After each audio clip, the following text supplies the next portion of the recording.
Actually my husband is very busy in his real estate business and political career.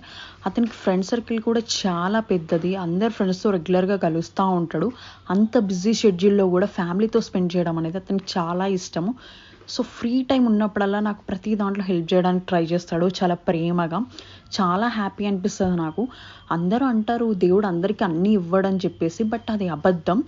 మంచివారికి ఎప్పుడు దేవుడు మంచి చేస్తాడు. అందుకే నాకు దేవుడు లాంటి హస్బెండ్, దేవత లాంటి కూతురుని ఇచ్చాడు. నా లైఫ్లో happy, fun, joy, entertainment everything ఉందనిపిస్తుంది. అందుకే ఇలా పాట పాడాలనిపిస్తుంది నాకు. ఎంత అదృష్టం నాదేనంటూ పగబట్టిందే నాపై జగమంతా. నచ్చిందమ్మా నచ్చిందమ్మా నచ్చిందమ్మా జన్మ, నీలో సగమై బతికే భాగ్యం నాదమ్మా. మెచ్చిందమ్మా